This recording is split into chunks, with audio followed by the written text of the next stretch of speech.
Hello viewers, welcome back to my channel Pinky's রান্নাঘরে সবাইকে স্বাগত জানাচ্ছি। আজকে নিয়ে চলে এসেছি যেটা আমাদের সবারই খুব প্রিয়, মানে খাবারের শেষ পাতে যদি এই রেসিপিটা থাকে তাহলে তো কোনো কথাই হবে না। খেয়েও যেমন তৃপ্তি হবে, তেমন মুখের টেস্টটাও কিন্তু চেঞ্জ করে দেবে। তো আজকে আমি বলতে চাইছি চাটনির কথা। সে যে চাটনি হোক না কেন, আমাদের কিন্তু শেষ পাতে চাটনি থাকলে খাবারের স্বাদটা কিন্তু দ্বিগুণ হয়ে যায়, খেতে ইচ্ছা করে আরও। তো আজকে আমি চাটনি রান্না করব বিলেতি আমড়া বা মিষ্টি আমড়া চাটনি। আশা করছি ভিডিওটা অবশ্যই প্রথম থেকে শেষ অবধি দেখবে, দেখে ভালো লাগলে অবশ্যই লাইক কমেন্ট শেয়ার করতে ভুলো না। তো চলো শুরু করে দিচ্ছি। এখানে আমি 5খানা আমড়া নিয়ে নিয়েছি, বিলেতি আমড়া ভালো করে ধুয়ে নিয়েছি। তো এটাকে ভালো করে ছাড়িয়ে কেটে নেব। এই দেখো কেটে নিয়েছি সব কটা আমড়া, সুন্দর করে ছোট ছোট পিস করে কেটে নিয়েছি। আর আঁঠিটাও কিন্তু আমি ফেলিনি, আঁঠিটাও রেখে দিয়েছি। তো এবারে চলো চাটনিটা তৈরি করব।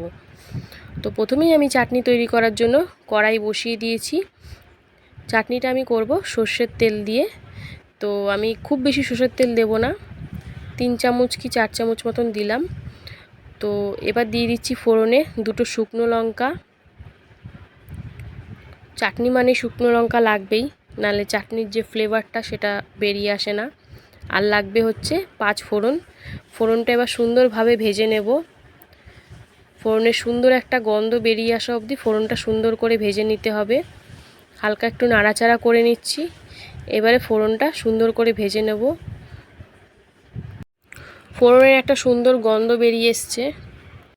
এবার আমি এতে দেখো ফোড়নটা সুন্দরভাবে ভাজা হয়ে গেছে।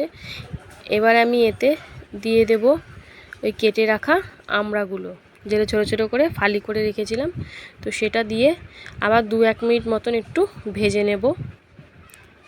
ফিরে এসেছি 2-1 মিনিট পর, এটা ভাজা হয়ে গেছে। এবারে আমি এতে দিয়ে দেব হলুদ গুঁড়ো,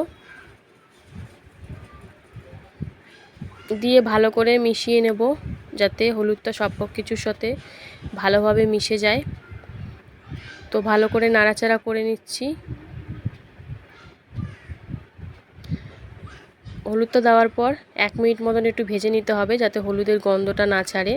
তো হলুদ দেওয়ার পর 1 মিনিট মতন ভেজে নেওয়ার পর দেখো এবারে আমি এতে দিয়ে দেবো পরিমাণ মতন জল। চাটনি একটু ঝোল ঝোল মতনই ভাল লাগে, চাটনি যদি চেটেই না খেলাম তাহলে চাটনি আর কি খেলাম। তো ভালো করে মিশিয়ে নিচ্ছি জল দেওয়ার পর।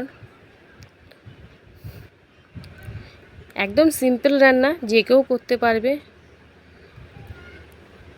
এবারে আমি এতে দিয়ে দিচ্ছি স্বাদ অনুযায়ী নুন।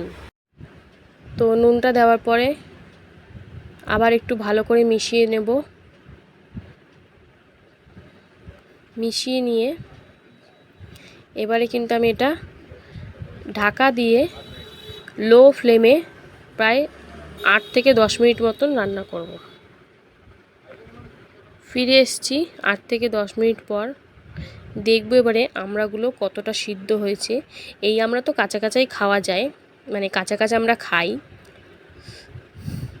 তো এটা সিদ্ধর কোনো ব্যাপার নেই। এবারে আমি এতে দিয়ে দিচ্ছি চিনি।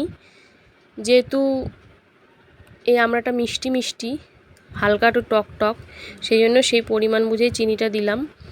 এবারে চিনিটা দেওয়ার পর ভালো করে মিশিয়ে নিচ্ছি। মিশিয়ে নিয়ে আবার 5 মিনিট মতন রান্না করে নেব এরমভাবেই ঢাকা দিয়ে লো ফ্লেমে। ফিরে এসেছি 5 মিনিট পর। দেখো চিনিটা সুন্দরভাবে গলে গেছে, হালকা একটু নাড়াচাড়া করেই এবারে আমি এতে দিয়ে দেবো ভেজে রাখা জিরে, যেটা আমি শুকনো কড়াইতে একটু টেলে নিয়ে শিলে বেটে নিয়েছিলাম। এই ভাজা জিরেটা দিলে চাটনির যে সুন্দর একটা গন্ধ ছাড়ে আর মুখের টেস্টটাও কিন্তু একটু অন্যরকম লাগে। তো এই মশলাটা দেওয়ার পর ভালো করে নাড়াচাড়া করে এবার কিন্তু আমি গ্যাসের ফ্লেমটা বন্ধ করে দেবো। আমাদের বিলেতি আমড়া বা মিষ্টি আমড়া চাটনি কিন্তু একদম রেডি। ভাতের শেষ পাতে বা মাঝপথে খেলে কিন্তু খিদেটা আরও দ্বিগুণ হয়ে যায়। আর শেষ পথে খেলে মুখের টেস্টটা অন্যরকম হয়ে যায়। আশা করছি আজকের ভিডিওটা তোমাদের ভালো লেগেছে। ভালো লাগলে অবশ্যই লাইক করবে, কমেন্ট করবে, সকলের সাথে শেয়ার করবে। আর আমার এরকম নতুন নতুন রেসিপি পেতে হলে অবশ্যই আমার চ্যানেলটা সাবস্ক্রাইব করে নেবে, পাশে থাকা বেল আইকন সমেত। আজকের মতন টাটা, আবার চলে আসবো অন্য কোনো দিন অন্য একটি নতুন রেসিপির সাথে।